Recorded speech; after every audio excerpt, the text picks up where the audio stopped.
I'm also super busy. So I'm constantly trying to think of all the vital behaviors that I do.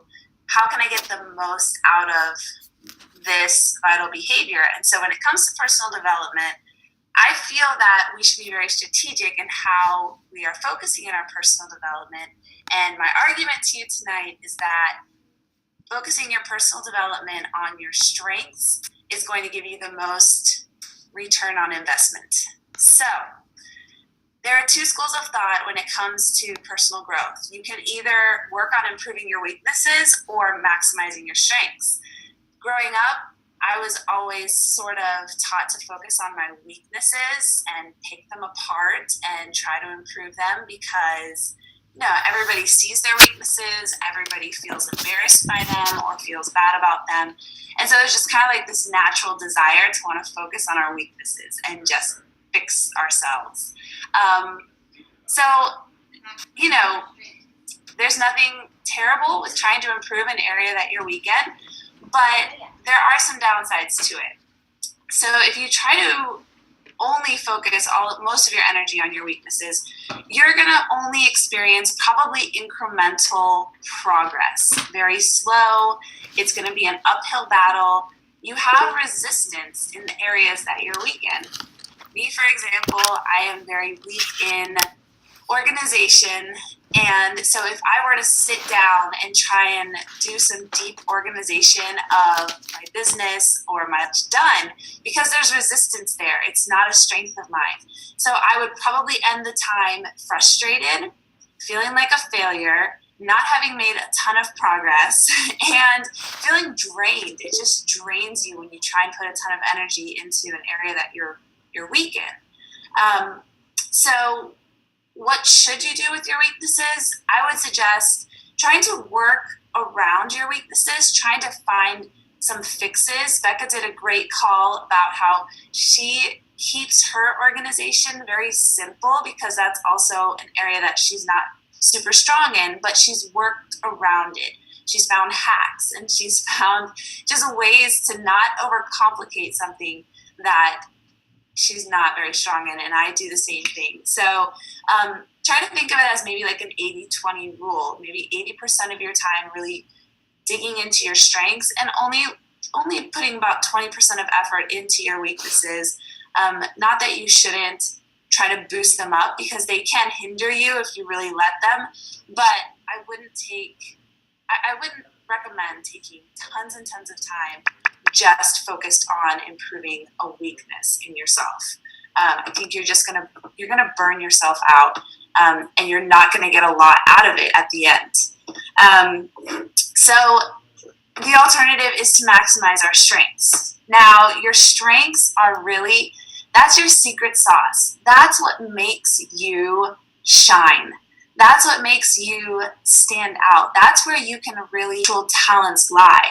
So last night when I was preparing for this call, I wasn't anticipating using this as an example, but I was simultaneously listening to the Amy Silverman call that Becca posted, and she spoke about how there were other coaches who were successful, and she was watching them, and she felt like what they did well is what she needed to try and do well in order to be successful.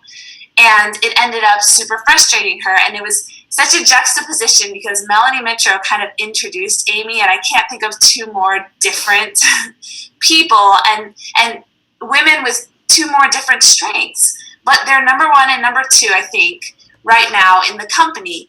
And I think the reason why is not because, so Melanie Mitro is super organized, super strategic, super just focused. And you might look at her and say, oh, that's what you need to be in order to be successful. That's not the truth.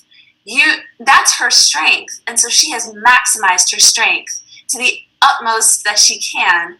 And that's made her very successful. Amy, on the other hand, is not organized or strategic.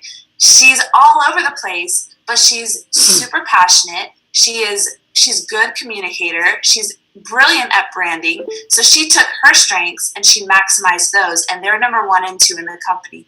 Not because you have Amy or an amazing organizational person like Melanie, but because they went with their strengths and they just push the limits of those strengths. And that's what is making them so successful. So it's not necessarily about fitting into a certain mold. It's about finding your stride and finding who you are and owning it, and then pushing the limits in that particular area that you are strong in, because that's your power. That's where your power lies.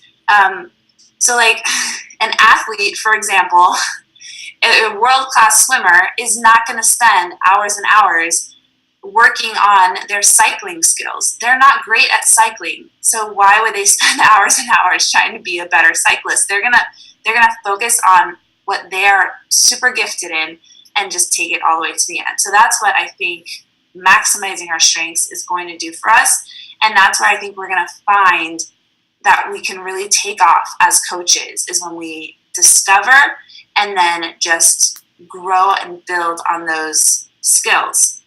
Okay, so that's the why we should maximize. How do we do it? How do we maximize our strengths? First, what is a strength? Let's define our terms here. A strength is talent, knowledge, and skill. Knowledge and skill can be learned, so I would put those below talent. That helps you to determine what your strengths are. And some questions that you might want to ask yourself, and I'm sorry I don't have slides, but some questions that you might want to ask yourself, if you want to jot these down to help you figure out what your talent is if you're just completely lost. What do you become absorbed in?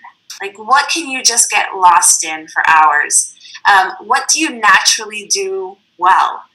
Like, you don't even have to try. People come up to you and say, I could never have, fill in the blank. And you're just like, what? Like, that was no big deal.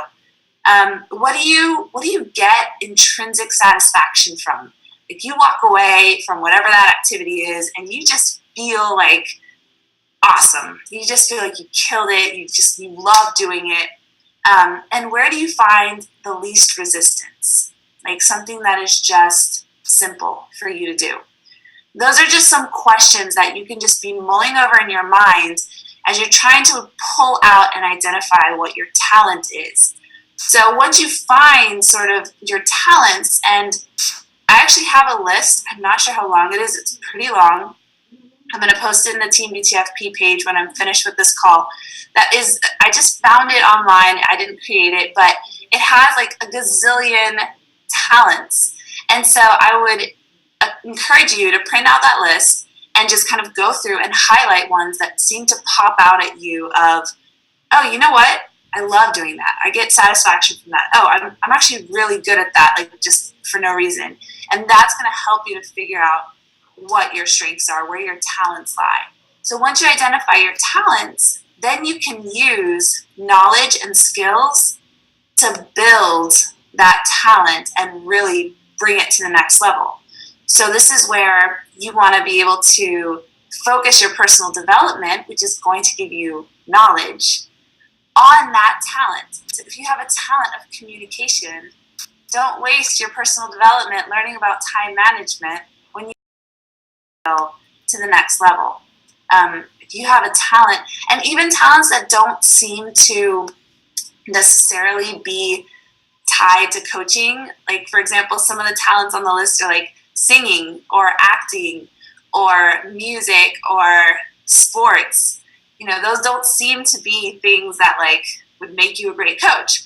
But I don't know if you guys follow Bonnie Engel. She's one of the top 10 coaches. She's a musical theater person, and she just did this video of The Little Mermaid, and she changed the words around and use that to show part of your personality. And as coaches, we are our own brand. So I would argue that any talent, you can maximize it and you can use it and you can show it to really build your brand of who you are. And it doesn't have to be something that's specifically to coaching. But anyways, so you're going to build your knowledge to help maximize your talent, and then you're also going to build your skills. And skills are things that we practice over and over and over again that kind of come out of our knowledge.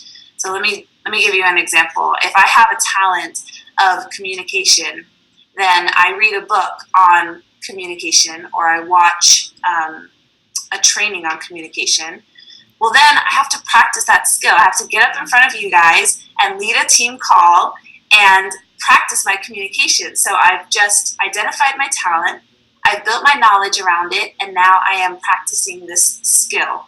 And so that's how you would sort of use those three components to really maximize your strength.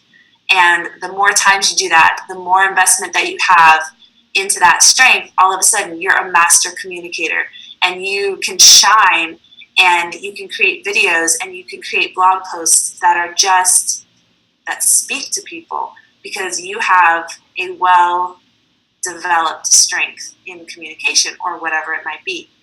All right, so if you are going to maximize your strengths and you're going to take them to the next level, you also want to be strategic as to how it will impact your coaching. Now, yes, anything can impact your coaching, but there are specific skills that are going to really impact more than others. Things like leadership, and things like communication, and even things like creativity and empathy. Empathy is a talent, and just people skills and networking. Those are all talents that, as you see this list that I'm going to be posting, you can really sort of, it's pretty apparent which ones can really make an impact in the coaching world. And so as you're going through that list, I would put a star even by the ones that are going to be the top of value for you as a coach. And then once you have that, you're going to want to figure out what personal development is going to support you in that. There are lists of personal development book in the file section of our team page, and they're even broken down by category, so it makes it super easy to be strategic about that. So you can go in and choose your personal development book, but then also, if you do not have a success partnership or success partners, I would highly encourage you to get some, or reach out to your upline coach and your mentor, because there is, elite athletes, like the illustration that I was giving about the elite swimmer, they also have a coach. They have someone in their life who's helping them maximize their strengths, because as great as knowing yourself and really being just self-aware, that's great, and we should work on that. And that is actually not easy, but it's something that I think is very important, is to be self-aware. As great as that is, you're going to need someone from the outside to look at you and to help you really understand what your strengths are and help you to maximize them, and even push you a little bit further outside your comfort zone than you might go on your own. Because growth happens outside of our comfort zone. And I think a big value in being strategic about maximizing your strengths is that you are going to push yourself outside of your comfort zone if you're being strategic about it. But if you're not, usually our strengths are the areas that we rarely go outside of our comfort zone, because we're naturally good at them. If you're naturally just kind of pretty great at communication, then there's really no need. You don't feel insufficient in it, so there's no need to push yourself outside of your comfort zone. But if you're being strategic about building this to another level, then you're going to go to that next level. Whereas before, you might have just been like, yeah, I'm pretty great at this, I'm not really going to push myself. I'm pretty creative, I'm not really going to push myself because I kind of already rock at it. But no, that's where you should the most go and see what happens if you just reach for something more, reach for something better, reach for something higher. So, all right, your assignment for this week, because knowledge is nothing without action. So your assignment for this week is to really watch yourself. Watch where you have the area of least resistance. Watch where you derive the most satisfaction in your coaching, or in just in your life in general. List your strengths. Go through that list. Highlight the ones. Guys, this talk does nothing if you don't take action on it. You can nod and you can think it's a great idea, but unless we take action, does us no good. And then think about how those strengths can be leveraged for you as a coach. Think about how, in the Amy Silverman call, she is a genius at branding. And so she has strategies for how she's going to brand herself. She has strategies for how she's going to use different events in her life to expand her market. And I think really that is a key defining characteristic of top coaches is their strategy in using their strengths.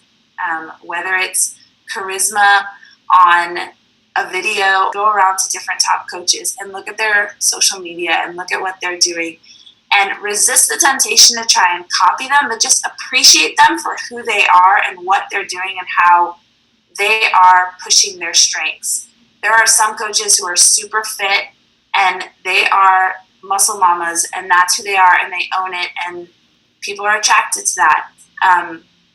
So it's just, I don't know, I love psychology, I love humanities, and so I just love to see just the total spectrum of people and how they're all so successful, but it's because they're maximizing their own strengths. And then once you discovered what your strengths are, discovered what you think are like the top one or two when it comes to coaching, start getting knowledge, start growing your skills, start supporting that talent so that you can just take it to the next level and keep yourself accountable with coaches. Keep yourself accountable with your success partners. And success partners can also be awesome, guys, for those areas that you have weaknesses in. Because I know for me, my success partners, they really help me in my weaknesses. That's kind of a hack that I use to work around my weaknesses is, things that I would just bang my head against the wall for weeks and never figure out a solution. One of my success partners, she's so organizational. She just like off the cuff mentions something. And I'm like, brilliant. Like, how did I not think of that? And so surround yourself with people who have different strengths than you and then use that teamwork. Guys, we're a team and that's powerful. Use that teamwork to make all of your individual strengths can come together and just make something amazing. If somebody is a great creative person, steal their ideas. Like, there's no need to reinvent the wheel. Obviously, put your own spin on it, and if it doesn't sound like you, don't put it out there. But we're a team for a reason, and we all have strengths, and coming together, we're even stronger. We're even better. So yeah, that's pretty much, that went by really fast. I thought I had a lot more content than that, but I really it's really important, guys, that we don't mess around with the time that we have and with the amazing information that we have and the personal development books that we have and resources that we have. It's not something that I think serves us to just be sort of like, oh, what's everybody else reading in personal development? Okay, I'll pick that book. Like, no, like, this is your business. You have goals. You have strengths. How can you get those to the next level? How can you exploit your amazingness? And if anything, it also kind of helps you to build your own confidence and build your own just ownership of who you are when you're like, I'm really good at this. To be honest, before I was a coach, I never would have felt comfortable saying I'm really good at anything. And so it's super empowering even to just say, I'm really good at communication. I'm going to get even better. I'm going to become a communication master one day. And that's just going to be my goal, and I'm going to rock at it. Like, it builds your confidence, and especially if it is a skill of yours, the more you learn, you're gonna fly because it's an area of least resistance, and it opens you up to becoming that leader because you're using your strengths instead of being like, oh gosh, I'm so not organized. I'm so sorry, team. I wish I was better. Okay, I'm gonna really work on it. And then you spend all this time, and then you're hitting your head against the wall, and then you feel like you're a failure and you can't lead your team. And it's like, forget about the organization. Communicate.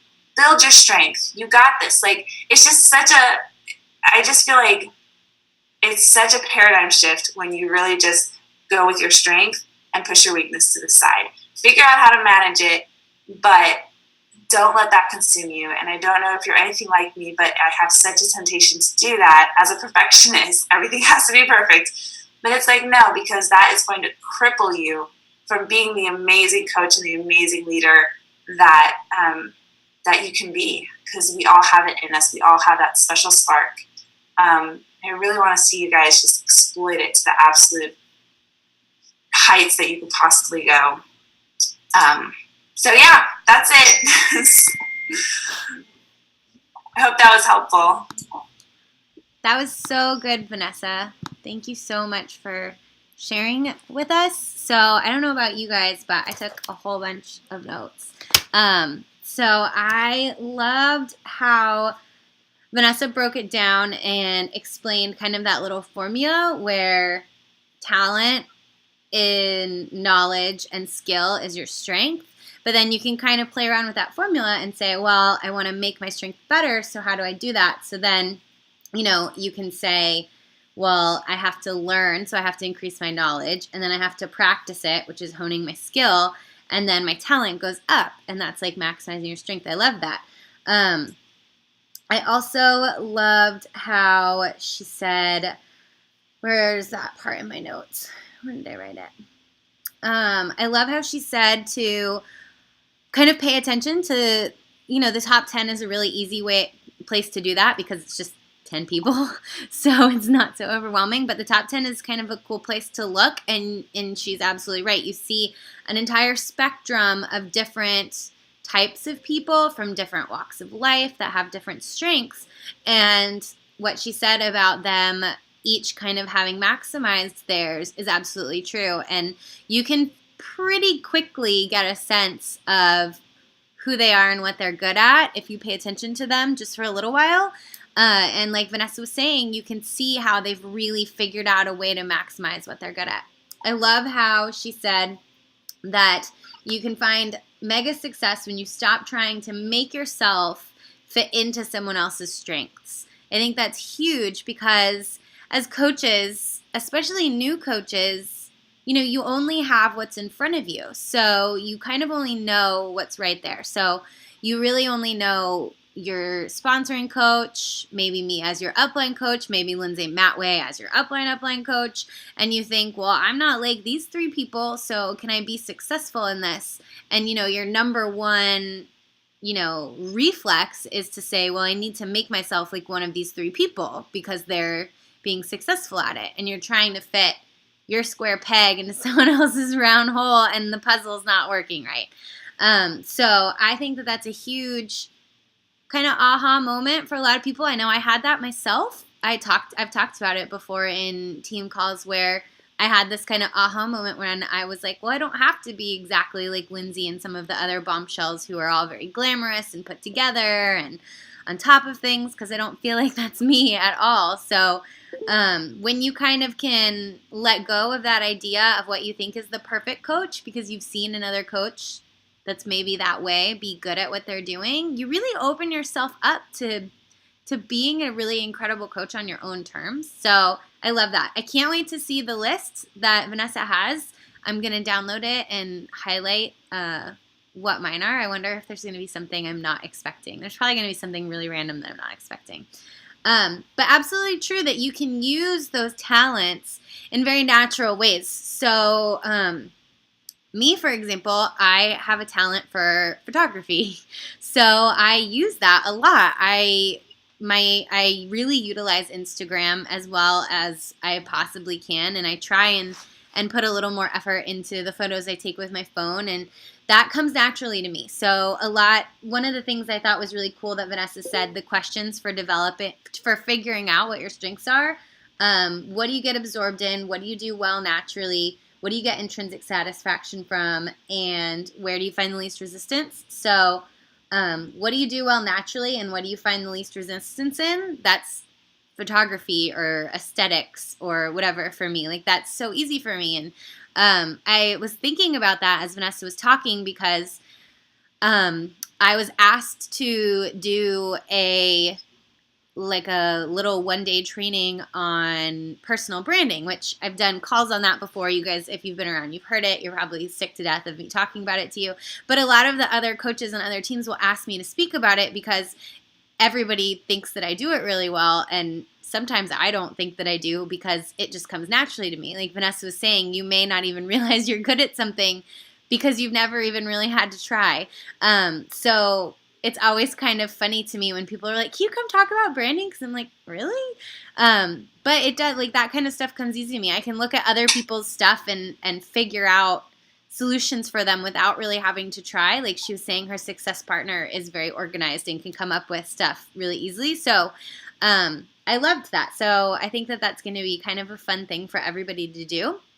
And a good little call to action that she had at the end, where paying attention to yourself over the next few days and seeing what answers those 4 questions for you in your day-to-day life as well as your coaching life.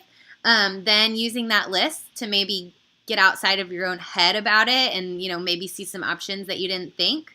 And then, thinking about how to leverage them, how to kind of maybe work them into your coaching business, or how to even shift your focus a little bit into what you're really good at. And then I wanted to close, because on my recap of it, not close our call, but I loved that she said to pay attention to these people and appreciate, but don't try and copy.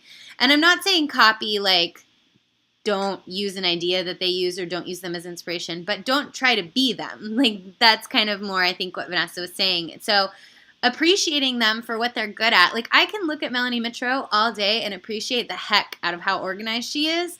But if I try to be like that, it's not going to be authentic to who I am, and it's going to constantly be a struggle for me. So like Vanessa was saying, why spin your tires when you don't really have to be? Why be putting all this effort into something when you're trying to make yourself into something that's not a natural fit?